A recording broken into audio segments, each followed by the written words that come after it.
Hi everyone, Ewan here, and welcome to this new video. I hope your day is going well so far. Today I wanted to go over other fundamentals, but this time maybe more maths oriented, basic maths. So today I just wanted to go over how we can isolate and solve certain common physics and engineering equations you'll find down the line in your studies. And so I have 5 examples here. I'll probably upload a part 2 with some more equations, but we'll just start and do these today. So as usual, you can just pause the video and attempt it yourself, but I'll just go right ahead and solve this one. So the first equation is for the kinetic energy, and this time we're trying to find V, so I always put what's in brackets what we're trying to find. So this is quite a simple one just to get warmed up, if we can say. So we can just keep V on the right side by itself. So we're going to divide by 1/2 t, which is basically multiplying by 2. So that would be 2t, and we're going to divide by m. So it goes on the left, and that's going to be equal to v squared. And we simply do the square root of everything. We get this result, 2t over m square root. So this is quite easy, first example. And second example, more basically the same equation, rotational kinetic energy. So this is what you get, for example, when the water or wind just goes in a straight line with kinetic energy, and then it hits a wind turbine or turbines in the water and like dams and stuff like that. Then that energy will be transformed into rotational kinetic energy. But anyway, we're trying to find W here, which is the exact same process, except the variables are slightly different. So that would also give us 2t divided by I equals W squared. And we're going to do the exact same thing as before. We'll just do square root and 2t over I. There we go, nice and easy. Now it's getting slightly more complicated. This is the energy where you get, if you recognize the kinetic energy here, yes, kinetic energy, and then here is the potential energy, and you combine both of them as no energy is lost, it's just transformed into different types. So here we're looking for M, so we can start off by doing some factoring. So E is equal to, we can factor in M, and then on the left side we have GH, and on the right side we have 1/2 of V squared. Sorry if my writing is not amazing. And then after that we can just divide all of this, we'll bring it to the left side, and we'll just get M equals E, and we divide by the whole thing. So GH plus, we'll put 0.5 V squared. There we go, nice and easy. For the fourth example, we have the Bernoulli equation. Now, you'll probably see this equation if you look into pipe flow measurements. This is incredibly useful. There's all these different energy, all the terms for energy, so potential energy, kinetic energy, etc. And then we also have that G, the gravitational constant. But anyway, in this case, we're trying to find V1, which is over here. So first of all, we can just put everything to the left, to the right, sorry. So we'll get V1 squared over 2G, that stays over here. But that's equal to everything that was already on the right. So V2 squared over 2G plus P2, which is the pressure, over rho G. Rho is the density of the liquid, most likely water. And then we have Z2, which is the altitude.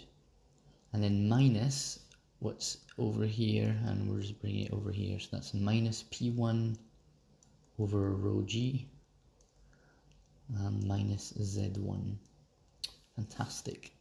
Now we're going to multiply, actually we can factor by rho g for P2 and P1. So let's just go ahead and do this. So that would be V1 squared over 2g is equal to V2 squared over 2g plus 1 over rho g factor of P2 minus P1 plus, and then Z2 minus Z1.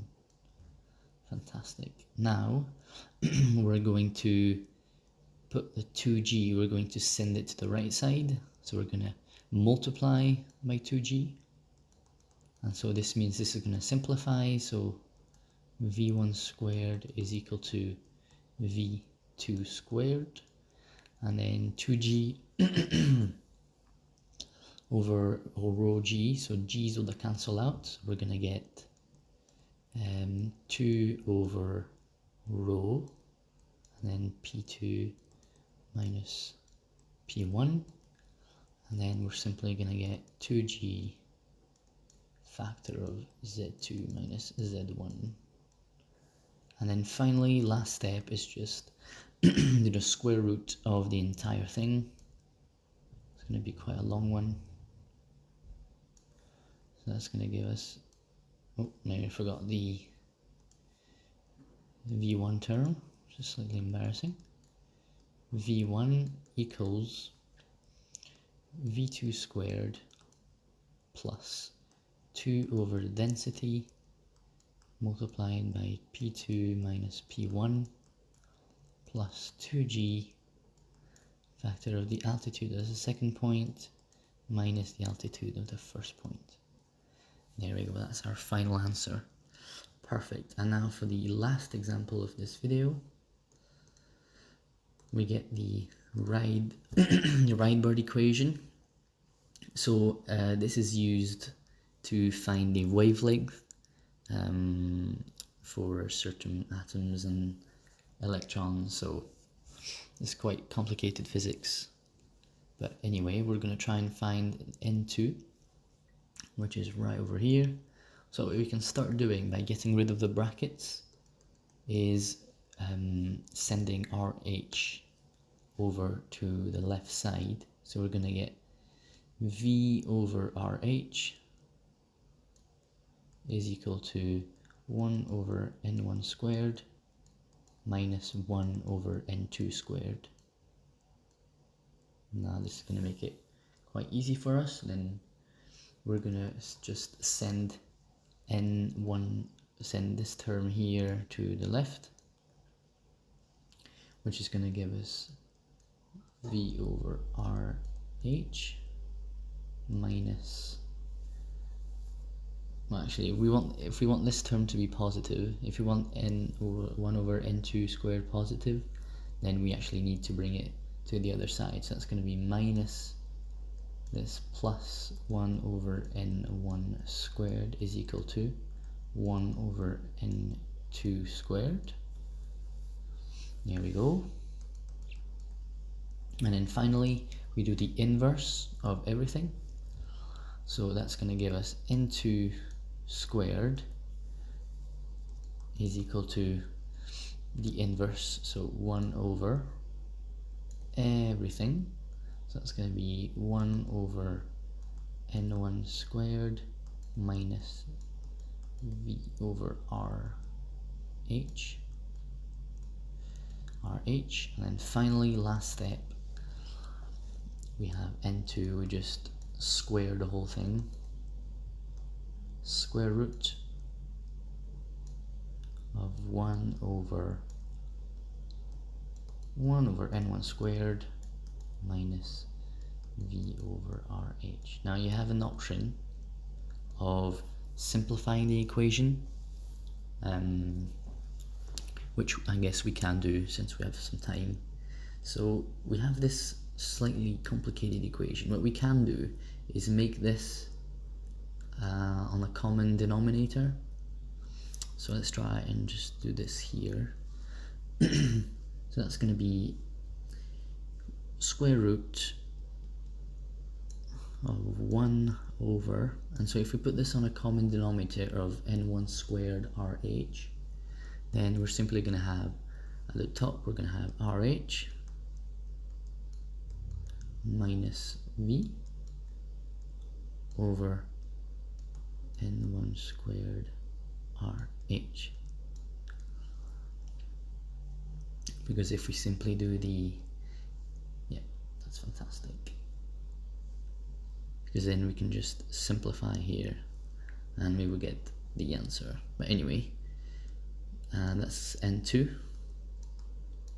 equals, and then the final step, now that we have two fractions and we have an inverse, we can get one of the denominator of the lower fraction, we can get it at the numerator, which is going to give us n1 squared RH over RH minus B.